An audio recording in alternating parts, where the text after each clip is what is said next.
It's time for business news with Richard Southern. And Richard, do you want a vaccine with that? Some customers might be hearing that line at their local McDonald's.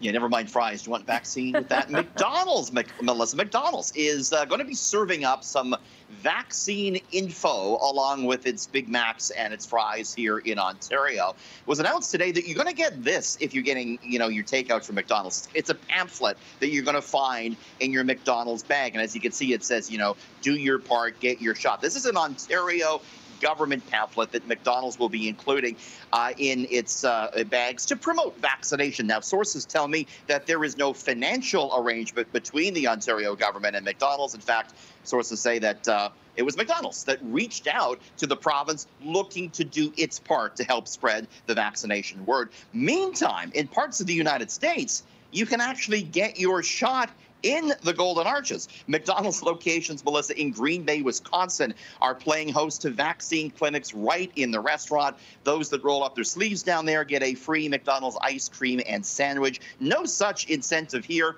In fact, the health minister today, Christine Elliott, said they're not going to roll out any sort of, financial incentives or anything like that to get people vaccinated. So there's your Mickey D's connection to the vaccine effort. Well, it's definitely one way to get the message out there. Now, a budget airline is betting big on the fact that Canadians are raring to start traveling again.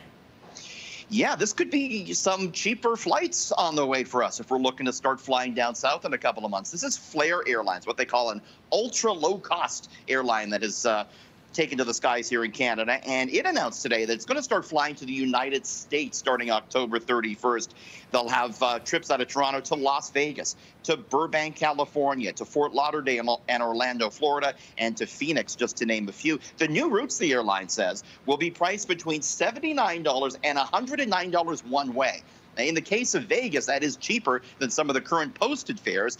For instance, on October 31st, one way to Vegas, about $250-some on Air Canada and WestJet. This is a privately held airline. They're growing a lot. They got 8 planes, up from just 3 in May, and they're adding more planes this fall. And they said over the next 5 years, they want to grow their fleet to like 50. So Flair is growing, but Melissa, it's one of those ultra low-cost deals where you got to pay for everything, including your carry-on. But the flip side is, you can get some cheap flights. Absolutely. Now, we're in the middle of barbecue season, and one food company is trying to put an end to one of the most frustrating parts of grilling.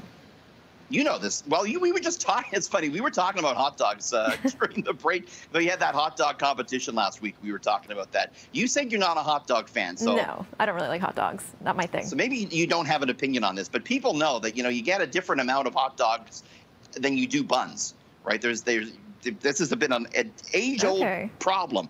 The hot dogs come in packs of 10s, Melissa. Buns come in packs of 8. It's been a big issue. Anyways, Heinz, the ketchup maker, getting involved in this. They've launched a petition today calling on the hot dog makers and the bun makers to get it together and to put the same number, 10 buns and 10 wieners, in the same pack. And thousands of people have signed this petition. Heinz says it wants to do it to cut down on food waste. They say 40% of food we buy ends up being wasted, and maybe that's because we don't have the equal number of buns and hot dogs. These are things people think about, Melissa. Not you, but people think about this. I guess it's a big deal to some. Wow, people are actually signing that petition, making time out of their day to do so because hot dogs are a big deal, apparently. They feel very, very strongly about that.